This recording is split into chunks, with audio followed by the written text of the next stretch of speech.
I have to scroll down. So about these entries, it's basically just communication. So I like to think about it as like there's like a river between declare and dummy. That's a really, really bad river. But this is declare. This is dummy. Excuse my terrible handwriting on Apple Pencil. And let's say the lead is currently in the declare hand. And we would like to get this lead to dummy hand. So this entry. The entry is the bridge. It's like a bridge over the water. I don't know how to draw a bridge. This bridge will allow the lead, so we can move the lead through this bridge into dummy. And that this bridge is basically what an entry is. This thing. And usually we have lots of entries. And basically this bridge also is just a winner in dummy. I mean, it's just a winner in dummy, but it serves more than one winner's use. It also serves as a form of transportation. Yeah. It also serves as a form of transportation. So it's like a dual use. You get one trick and you get to transfer the lead from one hand to another. And that's what makes entries more valuable than any other winner. It's the ability to transfer a lead. And I mean, the main goal of entries, although it may seem simple, but the main goal is basically, let's say we had like this holding ace in hand, king, queen, x, and dummy. We play the ace, he plays slow. Then we use this entry. We need this entry. Without this entry, we had no way of playing king and queen. We need this entry in order to play the king and queen. Hopefully that makes sense. And I mean, entries is just like, it seems so inconsequential. It's just like, okay, because most of the time it is inconsequential. It's just like most of the time you have more than enough entries for the entire hand, as long as you don't mess up. However, there's just a small fraction of the time where entries can really mess you up, and you have to be careful. And that's what we're aiming to raise awareness to. You always have to check, like, how many entries do I need? Do I have enough entries? If I don't, how can I solve the problem? If I talk about how important entries, entries are so important, but how do we actually deal with entries? Well, 3 strategies. Third one, we're just gonna cover first, is opponents make a defensive error. They give you an entry basically, which is like, yes, it's possible, but you should never rely on it. As you can see over here, very unreliable. Okay, so we're taking it out of equation. So we basically got 2 main strategies. 1, make more entries. That's pretty self-explanatory. If we can make more entries, we'll have more entries to deal with our entry problems. 2, need less entries. If we need less entries, then our current amount of entries may suffice. And these are 2 ways of dealing with them, and we'll go over them one by one. Making entries, and we always want to look for ways. If we plan and then we say, oh shoot, we're a little short on entries, well, always want to look for ways of, okay, how can I get entries? We still have the same 13 tricks, right? 5 spades, 6 hearts, 1 diamond, 1 club. But it looks like entries should get it. Wesley to spade, we play low. 7 of diamonds, whatever. It doesn't really matter what each pitch is. We win the ace. Okay. Heart. Okay. And now it seems like the same problem. So how are we possibly going to get another entry? Well, what is an entry in context? The entry is basically a winner in dummy, sort of. Like, I don't know if this makes sense, but like, it's a way to win in either dummy or declare. It's more transportation. So we're in a hand with the lead. We want to get the dummy to the lead. So how can you get the dummy to the lead? Well, let's first look at dummy's cards. How can we get in? We can get in. We can if we can play spade, dummy can win with the king, queen, jack, 10 because our ace is out. But we don't have any spades. So okay, no spades. No winners in diamonds, no winners in clubs, no future in any of those suits. So we turn to our only other suit, hearts, where we can play the king,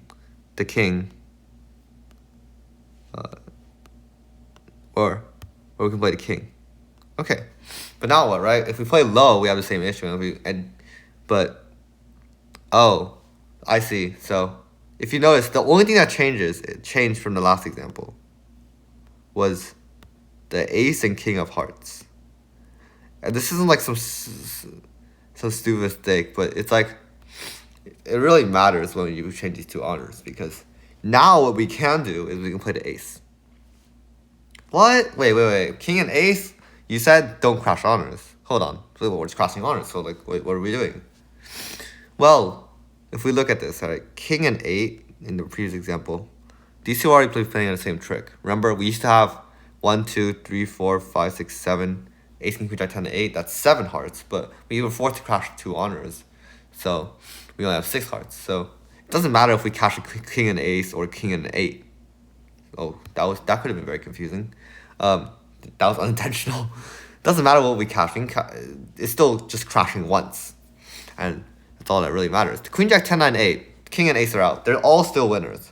So we still have 6 heart winners and 5 spade winners. But the only thing that we've changed is we've moved. Now after this ace, our lead is in dummy, which means that we can play 4 spades and 5 hearts, discarding our losers. And then finally, we can play a club off the dummy, win the ace, and then our ace of diamonds takes the 13th trick. So this overtaking the king of hearts and ace of hearts, we call this overtaking when we have a winner and then play a higher winner. It's called this overtaking because and it's, I don't know why, but because it's just, and basically what it does, it just makes another entry. And this time it's cost free, but sometimes there will be a cost to entries, and it will be up to you as a declarer to figure out, oh, okay, is this cost worth it? Is the cost of the entry worth it? And sometimes the answer is yes, sometimes the answer is actually no. And that's just one of the things about declaring, that's just part of the planning. Where I have to decide, okay, so like, let's say I have to sacrifice 1 trick for an entry. Is that worth it? Yes. What if I have to sacrifice 2 tricks for an entry? Is that worth it? No. Okay. So yeah, that's how we should be thinking. Like, sometimes entries don't come this easy. There has to be a sacrifice. I don't know why I'm scrolling, but this is our next slide. We're talking about number 2, the second option, which is to need less entries. And we're going to do, in order to accomplish this, we're going to have to use the unblocking play. And first, unblock. Okay, what does it mean for something to be blocked? Hold on, I thought we were playing cards. Like, what does it mean for something to be blocked? A blocked suit is something like our 4th example, ace opposite king, king, queen, x. Wow. Where we have to, in order to win all our winners, playing the ace, we have to use an entry. We have to use an entry in order to get all our winners. So, and the technique is to just get rid of all the blocking cards, which are basically the cards that prevent you from just winning all the winners with no entries. So, for example, in our previous example, ace opposite queen, x, our blocking card would be ace. If this ace was not here, we could just play king and queen and we can get our 2 tricks. But the ace is here, so the first thing we should do is just get rid of it. No, don't want to deal with it. And this is especially useful. And this is just the most base case, right? Ace opposite king, queen, x. And in another suit, ace opposite king, queen, x. This is not one suit diagram. This is 2 different suits. Now it's very important. If we play the ace, and then enter here using 1 entry. This is entry number 1. And then we can play the king, queen. Then we have to play the ace again. Enter here, entry number 2. Play king, queen. 2 entries, 6 tricks. Okay. If we have 2 entries, this is completely fine, I guess. But there is a better way to do this. What if we only have 1 entry? Well, we're going to cash all our blocking cards. We can cash the ace of clubs first. Before we use our only entry to get the clubs, let's just assume these are clubs and these are spades. Before we use our only entry for the clubs, we first cash the ace of spades. Now, why would we do this? Well, it's because now when we enter with once, and after we play the clubs, the spades are now unblocked.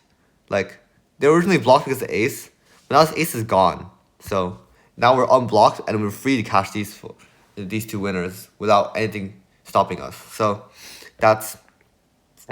we just only use one entry for 6 tricks. So we just save as one entry, and sometimes that can be a difference between making and going down in contract.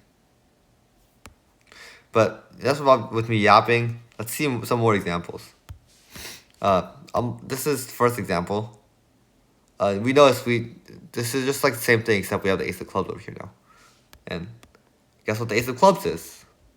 Well, after the first trick, spade lead again. Well, guess what the ace of clubs is? That's right, an entry.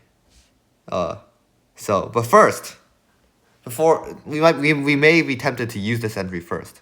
However, our hearts are still blocked, and it would be really bad to use this. So first we have to play the ace of hearts. Then before we play the ace of clubs, now it might be very tempting to play club to the ace. And then we cash out everything, and then we'd find that we have a club loser at the end. Well, there's one card that we haven't played yet. We haven't played the ace of diamonds. And yes, this is our last time in the south hand. We have no other entries in the south hand, so we must cash the ace of diamonds first, pitching our losing club. And now and only now on the fourth trick, can we play this club up to dummy, and this ace of clubs will win, and we'll get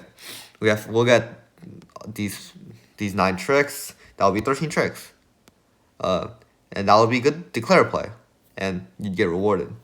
But if you made any of the other errors, not cashing ace of hearts to unblock the heart suit, which is the main point, and the side point, which is to beware and cash the you must cash the ace of diamonds before using your entry, since you have no way back.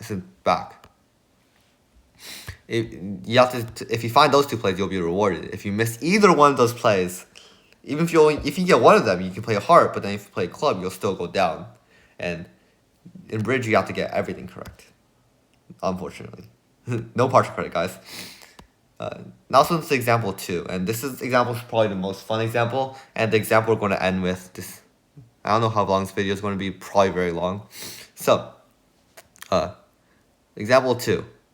If you notice, this is the same deal as this deal. Like, convince yourself these two are the same. So we're going to change. Like, oh, we already done this, right? Oh, wait. No, hardly.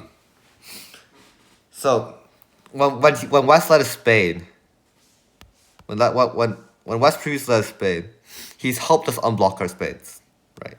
Our spades unblock, because he just basically helped us get rid of our blocking card. But what if the defenders aren't so helpful? Instead of lead a heart. Oh, now this is very disgusting. If we play low, no, because think about it, right? If we play low and we win a king, we have no more entries. We have no more entries to dummy. That's not very bad. But we play the ace. This is not called overtaking, but if we play an ace dropping our king. Okay, well, our lead's in north. However, if we look at the spade suit, we still have this very, very annoying ace of spades here. Like, if only the ace of spades could disappear then we'd have everything good.